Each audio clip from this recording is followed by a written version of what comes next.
गुरुजी ने बचपन में बड़ा गरीबी में समय बिताया, ऐसा मेरी जानकारी में आया। क्या कितनी सच्चाई है गुरुजी? बिल्कुल सच्चाई है, मजदूरी की आपने। बिल्कुल सच्चाई है। और हम जो है हमारे माँ बाप ने हमारे को जो है ना एक मोची का कार्य करके और हमारे को पढ़ा लिखा है। हम जो है ना 7 भाई हैं, आज 4 मेरे से बड़े भाई हैं, 2 की डेथ हो गई है और 3 भाई मेरे से छोटे हैं जी। और एक बहन है हमारे पास में।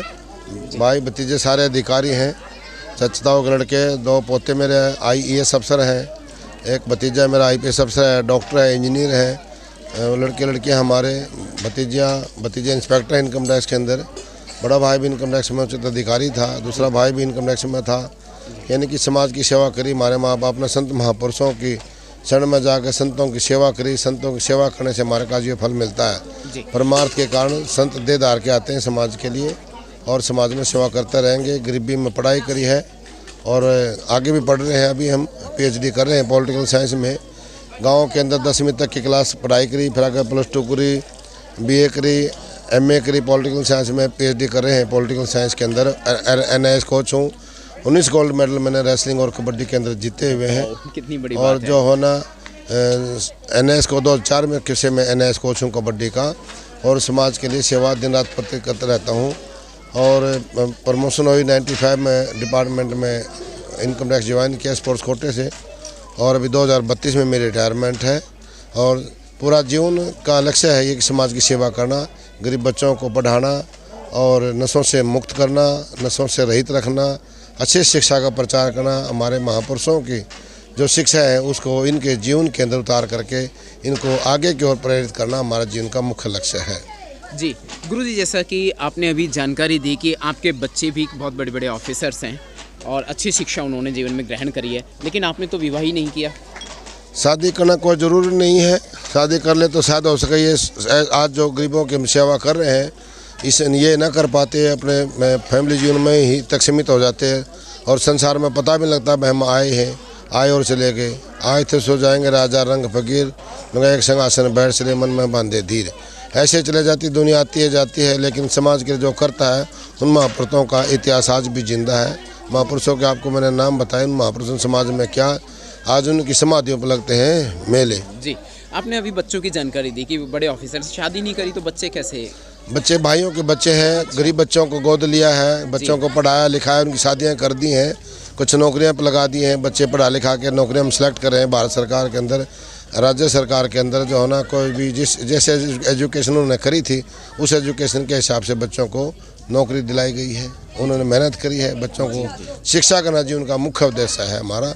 और ये लंगर तो हमारे महापुरुषों ने लगाया, उसकी परंपरा को हम तोड़ेंगे नहीं और लगातार नियंत्रण रखेंगे। जी, आप एक तरीके से कुल मिलाकर गरीबी रेखा से आउट हो चुके हैं। गरीबी रेखा क्या बहुत ऊंचे रैंक पर हैं आप, अच्छे धनवान व्यक्तित्व हैं, तो आप बैठकर आराम क्यों नहीं करते और मतलब आराम से ऐश मौज मस्ती का जीवन जी सकते, लेकिन आप तो समाज में और गरीबों के बीच में लगातार सक्रिय रहते हैं। और मैंने सोचा भी नहीं है मौज मस्ती करना जीवन में ऐसे मेरी करना। समाज की सेवा करना है ज़िंदगी का सबसे बड़ा लक्ष्य है। समाज की सेवा करो, चाहे कोई भी समाज है, किसी भी का है, गरीब आदमी कोई भी है, बच्चा पढ़ने वाला उसको पढ़ाते हैं और अपनी तरफ से उसको जो है ना UPSC की तैयारी कराते हैं, UGC की तैयारी कराते हैं। जो बच्चा पढ़ने वाला उसको हर तरह से हम पूरी फैसिलिटी, रहने की फैसिलिटी, खाने की फैसिलिटी, उनको पुस्तकों की जो है जो बुक्स उन्होंने चाहिए, कपड़े से लेकर के बच्चे पढ़ लिख करके अधिकारी बन जाए, अफसर बन जाए और वो बच्चे भी आगे समाज की सेवा करें। बच्चों को ऐसे प्रेरित करते हैं हम लोग। आगे भविष्य में कोई स्कूल भी खोलने की तैयारी है आपकी? स्कूल या सोच रहे हैं अभी एक तो एक लाइब्रेरी बनाएंगे यहाँ पे। महापुरुषों का जो इतिहास जिंदा उसको रखेंगे, बच्चों को पढ़ाएंगे, बच्चे उसको पढ़ेंगे सीखेंगे तो वो जो है ना गलत रास्ते पर नहीं भटकेंगे, सही दिशा में जाएंगे। आज का भारत आपको किस दिशा में नज़र आता है जाता हुआ, जहां जातिवाद भी हो रहा है पूरे भारत में और डॉक्टर रितु सिंह जो है लगातार धरना प्रदर्शन पे बैठी हुई है और जातिवाद को फेस कर रही है? देखो, जातिवाद तो सदियों से चला आ रहा है। अत्याचार तो जो है ना हमेशा चलते आ रहे हैं। क्या राजा शुंभक ऋषि के मराठा शोक के समय जातिवाद नहीं था? सब ये तो चलता रहता है। ऊंच नीच और गरीबी संसार में चलती रहती है। और बाहर विदेशों में जातिवादी नहीं है, वहाँ कोई धर्म नहीं है, कोई रहबर नहीं है। बस वो लोग एजुकेशन पे विश्वास करते हैं, अपनी मेहनत पे विश्वास करते हैं। हमारे लोग जो है यहाँ पर जो है ना धार्मिक पर ज़्यादा विश्वास करते हैं, धर्म को ज़्यादा मानने वाले, धर्म के ठेकेदारों ने दुकानें खोल ली हैं। उनसे हमें बच कर रहना है, समाज को बचाना, अपने समाज को। कि भाई धर्म के ठेकेदारों से बचना, जो हमारे मानसिक और शारीरिक शोषण करते हैं, आर्थिक शोषण करते हैं, उनसे हमने कैसे बचना है। इन्हीं बातों के से लेकर हम जो सत्संग करते हैं, बच्चों को, युवा पीढ़ी को जागृत करते हैं, भाई आप उन चीज़ों से बचो। अगर आप एजुकेटेड होगे, पढ़े लिखे होगे, आपका ना मानसिक शोषण होगा, ना शारीरिक शोषण होगा, ना आर्थिक शोषण होगा।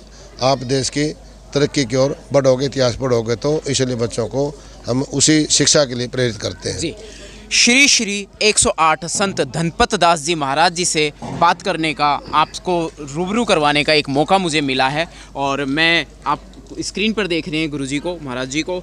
महाराज जी, आपने इतने सारे काम किए और आप लगातार काम कर रहे हैं, क्या कभी कोई राजनीतिक दृष्टिकोण भी है? ऐसा है नहीं कुछ भी, लेकिन समय का कुछ नहीं पता लगता, क्या करना पड़ जाए। जी, समय है, ये समय पता नहीं किस टाइम चल लेके सके। समय के अनुसार चलना है। अगर शासन प्रशासन की चाबी आज साधु संत जो होना देश को चला रहे हैं, आज के समय में जो सरकार है वो देश को चला रही है, साधु संत चला रहे हैं, देश को चला रहे हैं, अच्छा काम भी कर रहे हैं। लेकिन कुछ उसमें सारे काम तो अच्छे नहीं हो पाते हैं, लेकिन कोशिश ये रहती है हर सरकार अच्छे काम करने की कोशिश करती है। मैं किसी सरकार का, किसी पार्टी का विरोध नहीं करता हूँ। जो कर रहा है वो अपने कर्म भोगेगा, जो अच्छा कर रहा है वो भोगेगा, जो बाड़ा कर रहा है वो भोगेगा। अच्छे कर्म करो, अपने कर्म अच्छे ही रखो और दुनिया को अच्छी शिक्षा का प्रचार दो, गलत कर रहा पर न जाओ। अभी गुरुजी आपने कहा कि भारत के लोग जो हैं वो कर्मठ तो हैं, लेकिन धर्म में ज़्यादा विश्वास है उनका। हमारे को इतिहास धर्मों का पढ़ाया जाता है। हमारे को इतिहास जो है ना, किताबें ऐसी पढ़ाई जाती है। मनुस्मृति का बाबा साहब ने अध्ययन क्यों किया था? अगर धर्म के कारण, मंदिरों के कारण अगर हमें एजुकेटेड हो जाए तो फिर स्कूल कॉलेज खोलने की ज़रूरत क्या है सरकार ने? जी। इसलिए सबसे ज़्यादा सरकार से भी ये रहे कि भाई सबसे ज़्यादा स्कूल कॉलेज खोलें, हॉस्पिटल खोलें और फ्री ऑफ कॉस्ट दवाइयाँ दें, बच्चों को फ्री ऑफ कॉस्ट पढ़ाया जाए बच्चों को, और तो तब तरक्की होगी। बहुत ही अच्छी जानकारी हमें गुरुजी से मिली है। जय भीम, जय भारत, नमो बुद्धाय। भाई नंद किशोर जी जो दिल्ली से आए हैं भीम संसार चैनल से, उनका मैं बहुत बहुत धन्यवाद करता हूँ। सत साहेब, जय गुरुदेव, धन गुरुदेव। बहुत बहुत साधुवाद गुरुजी।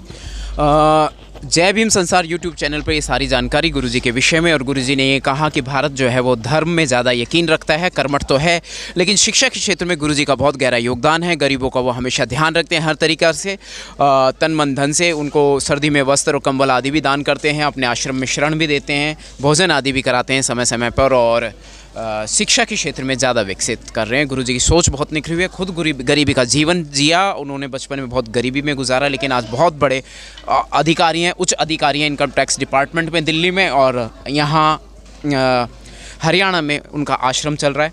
जय भीम, जय भारत, जय संविधान। संत रविदास जी का आश्रम है।